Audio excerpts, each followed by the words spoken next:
Hello, hello, ici Margot Klein et aujourd'hui on va parler de liberté.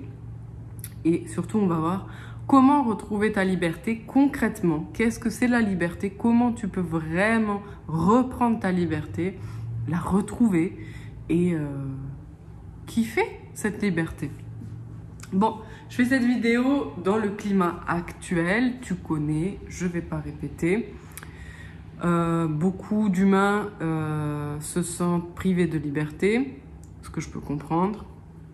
J'ai fait une vidéo à ce propos qui s'appelle « Que faire après les annonces de Macron ?» donc je ne vais pas répéter, tu vas voir la vidéo. Aujourd'hui, je voulais vraiment parler de la liberté. Qu'est-ce que c'est la liberté? Bon, et comment la retrouver pour toi dans ta vie? Déjà, la liberté, ça ne dépend pas d'action, c'est un état d'être, d'accord? C'est un état que tu ressens en toi. Cela ne va jamais dépendre d'action. Il faut savoir que tu as toujours le choix, tu es toujours libre. Par contre, chaque choix a un prix. On peut essayer de limiter le plus possible tes choix, mais on ne peut pas limiter ta liberté. Par contre, oui, on peut limiter grandement ta possibilité de choix. Et donc là, on diminue ta capacité à choisir, enfin ta possibilité à choisir. Pas ta capacité, mais ta possibilité à choisir. Mais ton état interne, si tu te sens libre, tu te sentiras libre, même si on réduit tes choix au minimum. Ça me fait beaucoup penser à chaque fois que je parle de liberté à Nelson Mandela, qui avait, qui a été en prison, emprisonné, et qui dit qu'il a trouvé sa liberté en prison parce qu'il a développé cet état de liberté en lui en prison. Et ensuite, il a voulu le transmettre à son pays quand il est sorti de prison. Et je trouve qu'il a réussi sa mission de vie. Et finalement, la liberté, tu vois, le gars est en prison et il ne s'est jamais senti aussi libre. Donc, je ne te souhaite pas d'en arriver jusque-là, mais si c'est ton incarnation, ton incarnation. Mais la liberté, tu n'as pas besoin de t'agiter dans tous les sens pour la trouver. Elle se crée et elle se construit en toi, déjà, premièrement. Donc, si tu es en colère, si tu es révolté, si tu trouves ça injuste, des décisions qui sont prises par les gouvernements en ce moment ou les autorités, demande-toi si vraiment tu étais déjà libre avant, en fait. Parce que c'est pas nouveau, hein, ce qu'a dit le gouvernement. Je veux dire, il nous oblige à faire plein de choses. Il nous oblige, on est d'accord de faire plein de choses. Il y a plein de lois. On se soumet à ces lois. On est d'accord de se soumettre. C'est pas nouveau, quoi. Enfin, je veux dire, le gouvernement ne nous demande pas notre avis spécialement avant de faire une loi. À part en Suisse, où les lois sont votées par les citoyens. Mais sinon, dans les autres pays d'Europe, pas tellement, tu vois. Les gouvernements décident des lois et puis on t'a jamais demandé, quoi, tu vois. Donc, a priori, c'est pas nouveau, hein. Je veux dire, les lois, c'est jamais toi qui as décidé, donc pourquoi là, tu devrais décider la loi?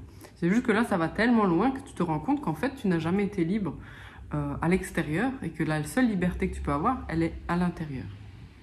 Donc déjà, c'est voilà, de se dire comment je peux plonger en moi, qu'est-ce qui pourrait construire, m'aider à construire, à créer ce sentiment de liberté en moi. Voilà.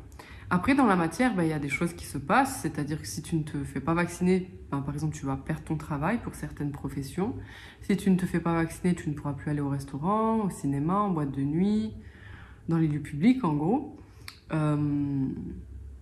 Et c'est ça que souvent on prend comme une privation de liberté.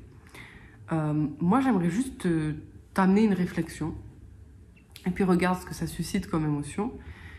Est-ce que c'est vraiment important dans ta vie ou vital d'aller au restaurant? Est-ce que c'est vraiment vital d'aller au cinéma? Est-ce que c'est vraiment vital d'aller te bourrer la gueule en boîte? Je dis pas que c'est pas cool, moi j'adore aller au restaurant, hein. Tu vois, je me mets dans cette réflexion-là aussi, mais est-ce que c'est vraiment vital? Est-ce que finalement on peut pas faire des repas chez soi, entre amis, ou découvrir des gens, inviter des nouveaux gens chez nous? Est-ce que finalement, ça ne va pas nous permettre de nous reconnecter aux gens qu'on aime, à la nature, peut-être même à nous-mêmes, peut-être ça va nous permettre de nous retrouver seuls? Est-ce que ça ne va pas nous reconnecter aux animaux, aux choses simples, finalement, tu vois? Est-ce qu'on ne va pas vers plus de simplicité économique aussi, tu vois?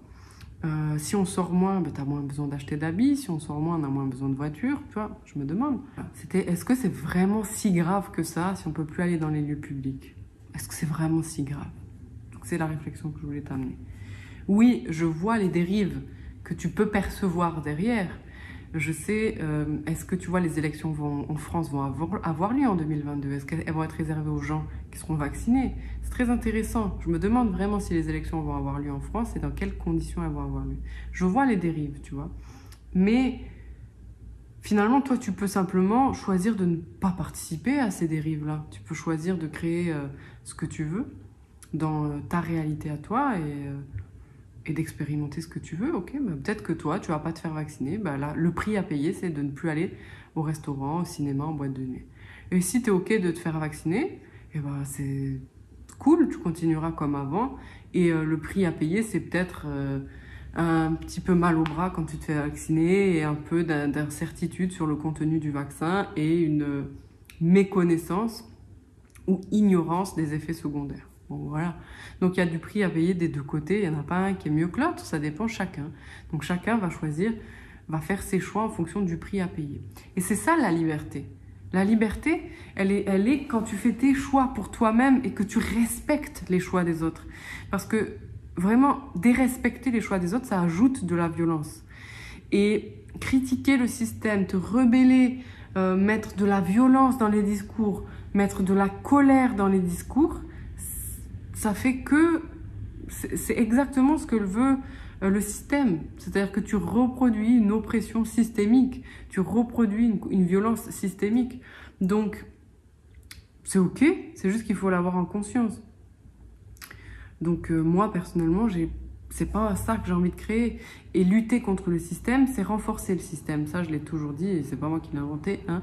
Et dans l'histoire, il suffit de regarder pour juste voir ce qui s'est passé et en tirer tes propres conclusions. Donc, retrouver ta liberté, c'est arrêter de vouloir lutter contre quelque chose et commencer à créer. Commencer, déjà, première étape, tu trouves ton état de liberté interne. Ensuite, tu prends tes choix pour toi-même en respectant les choix des autres, même si tu ne les comprends pas, même si ce n'est pas les choix que tu aurais fait, tu les respectes et tu les acceptes. Tu ne peux pas contrôler les choix des autres. Donc, soit tu te bats contre quelque chose et c'est sans fin, parce que tu n'as pas le contrôle dessus, soit tu acceptes.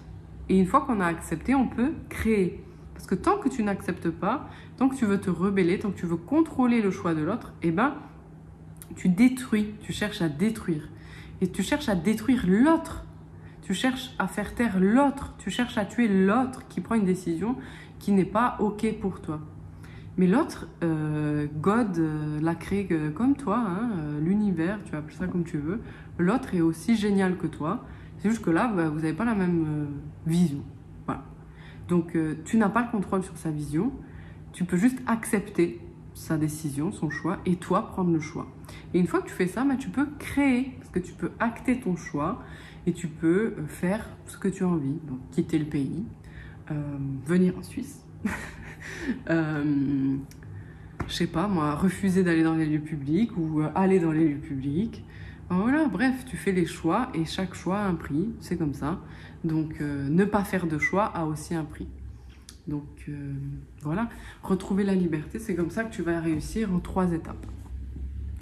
Voilà. Et si tu veux aller plus loin, en profondeur, parce que tu vois que tu n'arrives pas à créer cet état de liberté, je t'invite à rejoindre la Money Academy ou à prendre un coaching avec Nolan, qui est très très fort pour débloquer émotionnellement. C'est moi qui l'ai formé à ma méthode et il est exceptionnel. Il y a des témoignages sur la chaîne de Nolan et voilà, il est très très bon.